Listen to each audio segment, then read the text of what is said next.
Olá, meu nome é Francisco Freitas e represento um grupo que compõe a empresa Caju Brasil Foods, uma empresa que se autodenomina de impacto social e que enxerga na cajucultura uma atividade que é indutora do desenvolvimento econômico e social e que tem o potencial de ser um projeto, de desenvolver um projeto que traga uma solução para as questões de resgate de crédito de carbono ligada às questões da agricultura permanente. Então, a solução é direcionada não para a agricultura temporária, e sim para a agricultura permanente. E o cajueiro, ele é um nessas condições porque é a planta mais versátil que existe. A cajucultura, ela nasceu no Brasil, ela tem uma planta, o cajueiro, que é nativa do Brasil e que foi exportada, essa atividade, para outros continentes, como a África, como a Ásia, por Maurício de Nassau, uma espécie de estadista, né? E muito desenvolveu Recife e outras regiões do Brasil, uma visão desenvolvimentista, um cientista nato por excelência, e que hoje essa atividade ela tem bastante importância no mundo. Essa ideia de que a cajucultura ela pode ser indutora do desenvolvimento econômico e social, ela já é praticada. Hoje a cajucultura exerce grande importância na economia do Nordeste, sempre exerceu, e que ela também é recheada de lendas como do martírio da Índia Cantofa.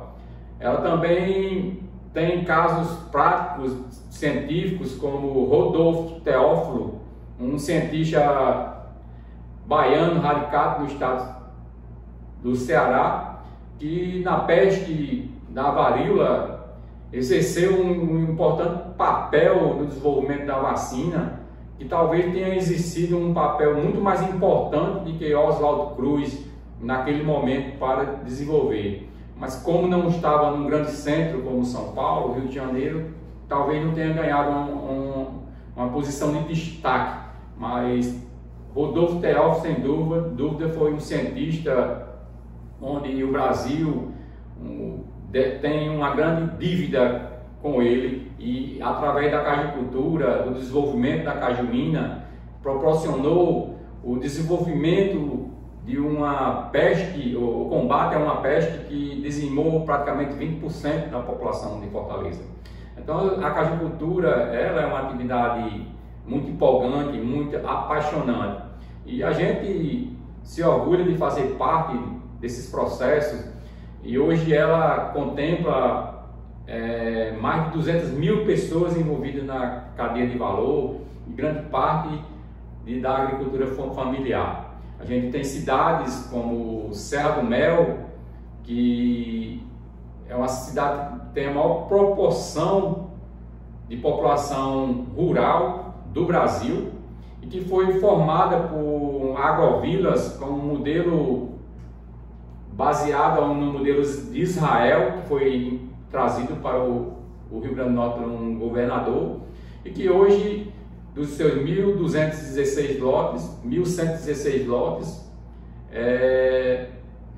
vivem praticamente da atividade da cajucultura em seus 22 agrovilas. Então é uma atividade empolgante. O estado do Ceará, onde é o maior produtor, o estado do Piauí e Rio Grande do Norte acompanham isso e representam a grande maioria. Acontece que a cajucultura ela ainda é subaproveitada.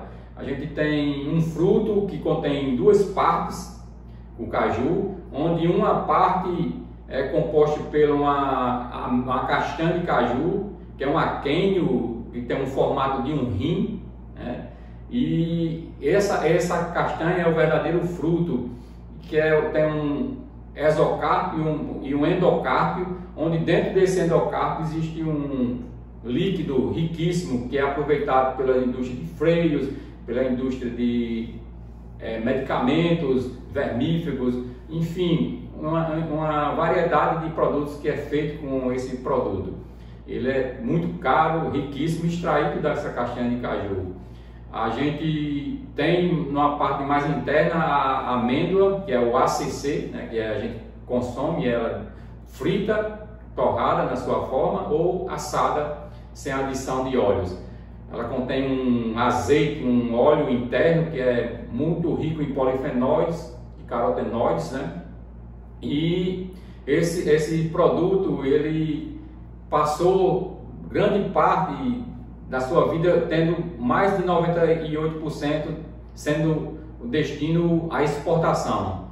Acontece que teve um advento de uma praga chamada mosca branca e de uma longa seca que dizimou uma grande quantidade de pomares pelo Nordeste, e isso fez com que a grande indústria buscasse matérias-primas em outros países, e isso permitiu que eclodisse uma grande quantidade de cortes, assadores, microindústrias, pessoas que passaram a beneficiar essas castanhas, mas que ainda pecam pelas questões de qualidade, mas o desfecho foi a elevação do consumo interno nacional. Hoje praticamente 50% da castanha que é produzida no Brasil é exportada e a outra 50% hoje é consumida de forma internamente, com a grande tendência de abocanhar a fatia que está sendo exportada.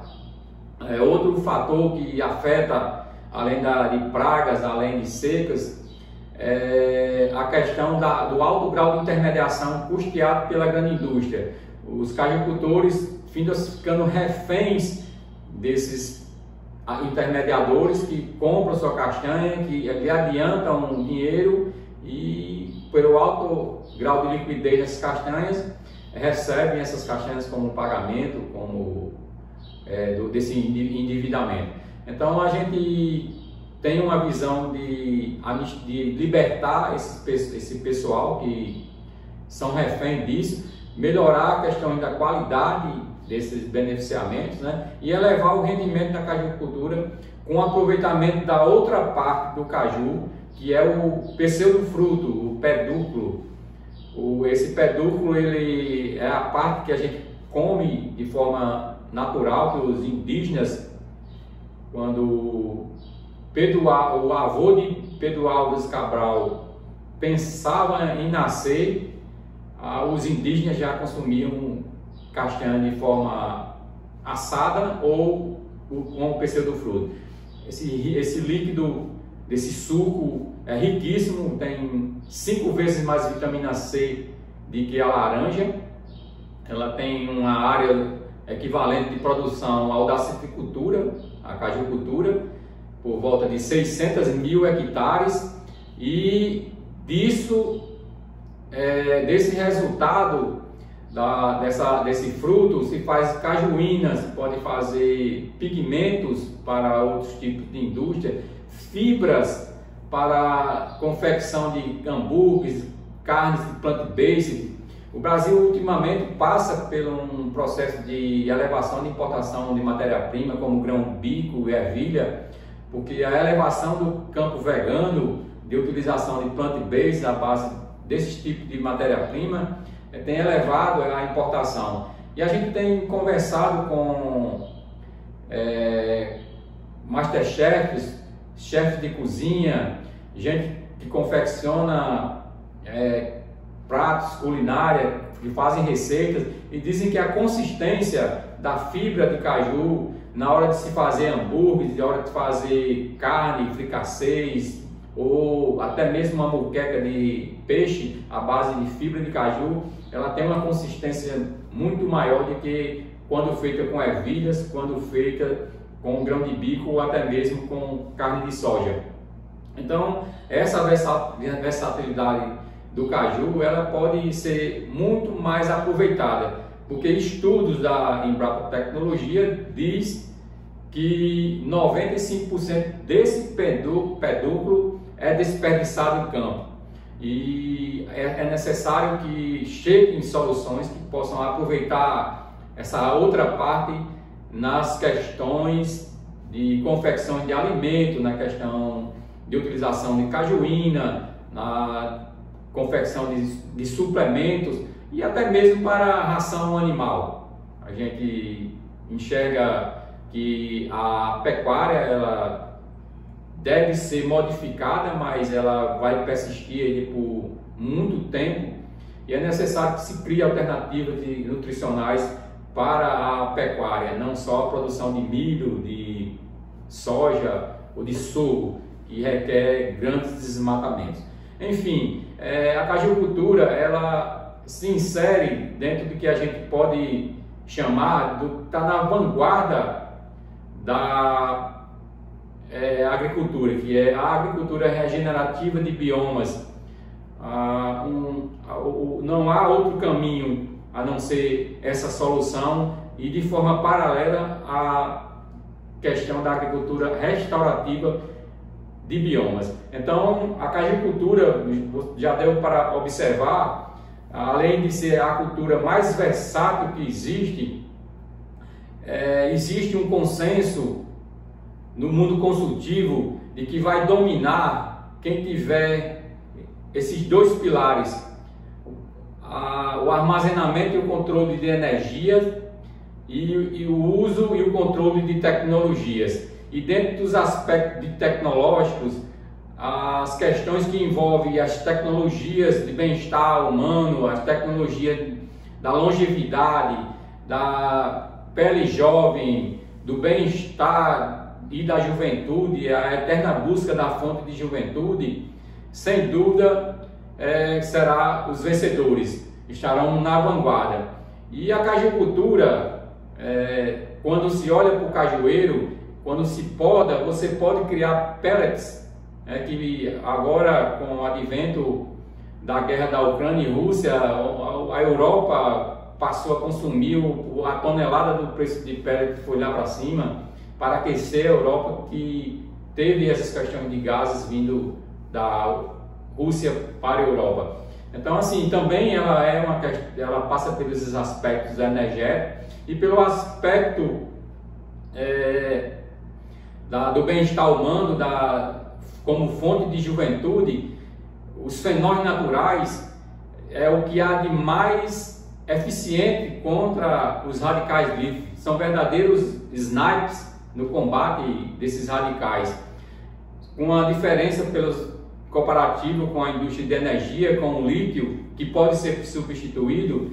Os fenômenos naturais, nem em ficção se fala na substituição desses ingredientes tão importantes para a vida humana. E a cajucultura, ela tem uma árvore, além de ser a mais versátil, uma das poucas grandes fontes de fenômenos naturais do mundo. Então, esse é um trunfo que, se bem analisado por uma indústria, não mediria esforços para exercer uma parceria com a Cajucultura, com a Caju Brasil, no sentido de transformar isso pelo aspecto em produtos, em resultados para a comunidade e resultados para as questões do meio ambiente. Nessa segunda parte que eu começo a falar das questões ambientais, a cajucultura ela tem esse potencial de adentrar como desbravadora de políticas voltadas para a agricultura permanente, voltadas para a agricultura regenerativa de biomas. Só a título de curiosidade, recentemente foi lançado um livro de um inglês que fala, cujo título é A Última Colheita, e ele fala de forma assombrosa mesmo que em 60 anos todo esse modelo de agricultura que está aí terá um fim. E já agora em 2030 esse declínio começa.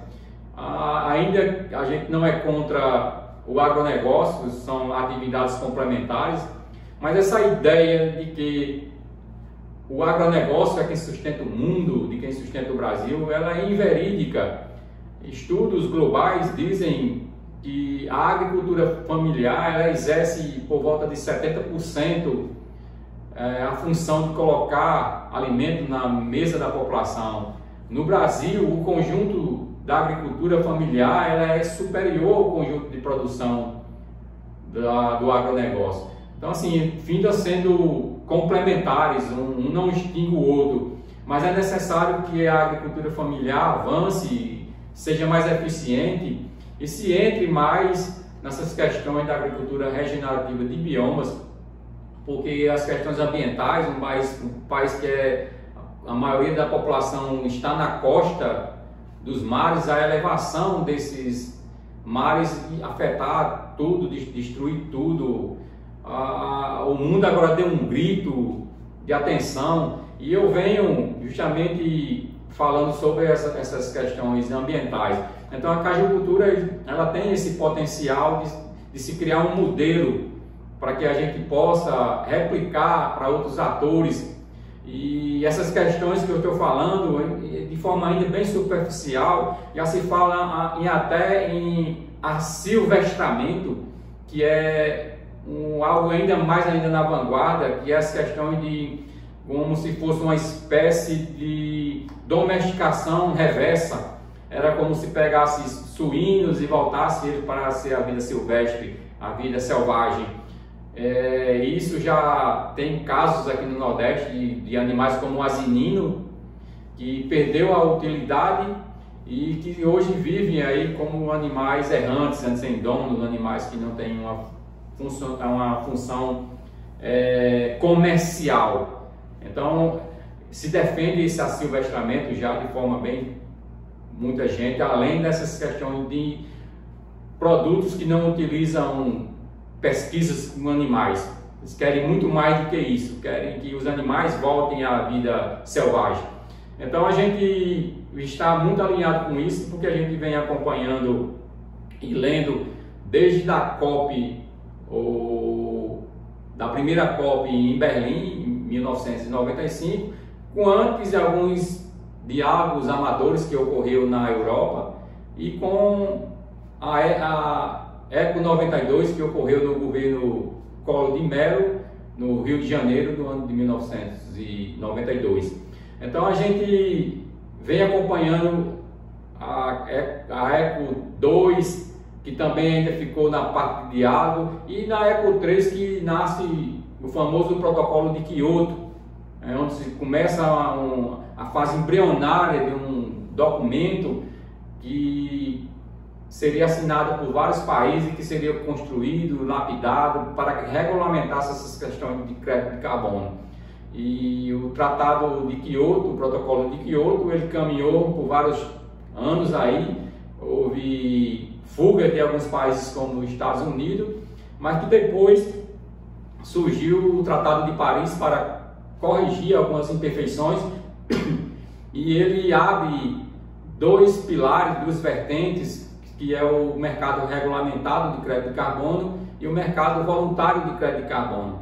A gente vê como solução que o mundo ele quer que essas questões de soluções para o resgate de crédito de carbono ele partam da iniciativa privada, porque os estados são incapazes de equacionar soluções e interesses. Então ficaria mais fácil que essas soluções partissem ao exemplo do projeto Curupira, que a gente tem como visão para desenvolver dentro desse espectro de soluções que pode surgir pelo mercado voluntário de crédito de carbono. E não sendo pessimista, mas apresentando fatos, não pelo lado maniqueísta de direita e esquerda, não pelo lado que meu candidato é bom, outro é ruim, mas pelo aspecto de uma visão dos países desenvolvidos em relação à América Latina. Recentemente, no início do governo, o presidente Lula foi para os Estados Unidos buscar recursos para o Fundo Amazônico e conseguiu apenas 50 milhões.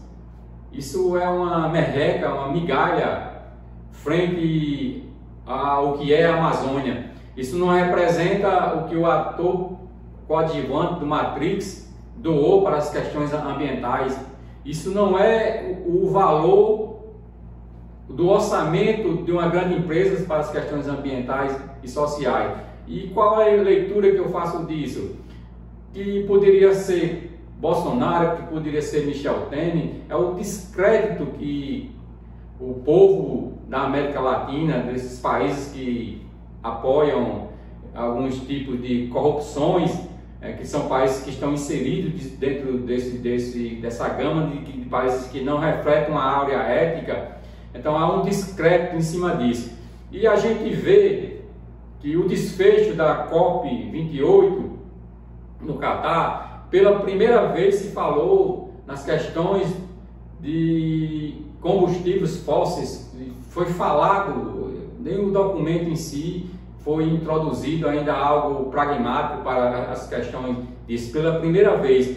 Mas a grande leitura que eu faço da COP28 foi um documento que foi uma declaração assinada por mais de 20 países, onde nenhum país na América Latina foi convidado.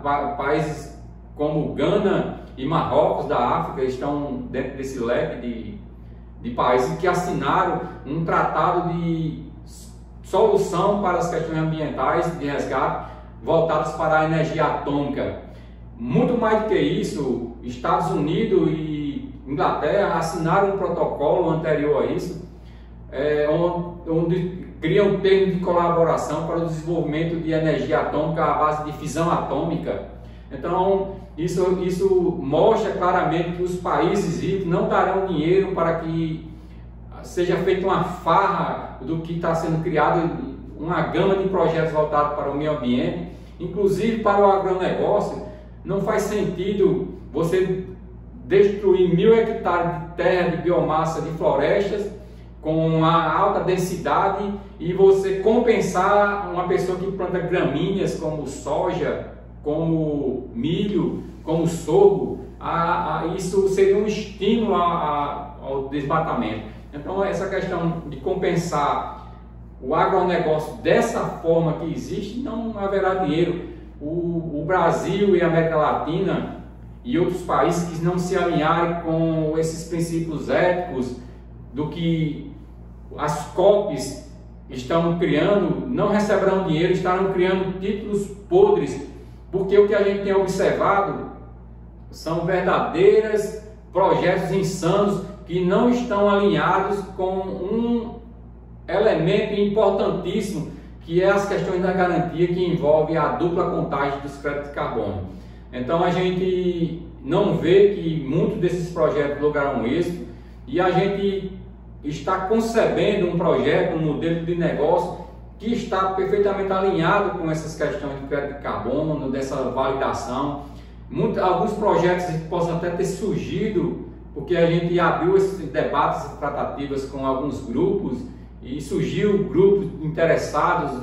A gente deu alguns ingredientes, mas não demos a forma de como fazer. Então a gente tem perfeitamente como projetar o Grupo Natura com um modelo de crédito de carbono que possa ser validado, que tenha valor, que tenha crédito, um real crédito, e que possa compensar todos os atores envolvidos. Sem dúvida, o projeto Curupira, ele compensa esses créditos para isso. E é o que eu chamo a Natura a dar abertura para alinhar os seus propósitos com o projeto Curupira, porque sem dúvida esse projeto de resgatar é compensar, compensar é resgatar, a gente enxerga que o nosso modelo ele se alinha com os propósitos das COPs, né? E a gente tem um modelo que é um diferencial que pode ser replicado por outras empresas, mas que a gente largará na frente e a gente tem como unir esforços, criar uma espécie de B3, um banco B3 para esses créditos de carbono, onde todos, ou a grande maioria, convergeriam para o nosso modelo. Então há como a gente desenvolver algo muito mais amplo do que está sendo apresentado nesse momento, E o que eu quero deixar para vocês é um pensamento de um grande pensador, né, que diz que não sigamos por onde há caminho, crie nossos caminhos e deixe nossas trilhas. Então eu convido vocês a criar essa nova trilha, a criar esse novo caminho e a apostarem no projeto Curupira como um projeto redentor para o desenvolvimento econômico e social e ambiental.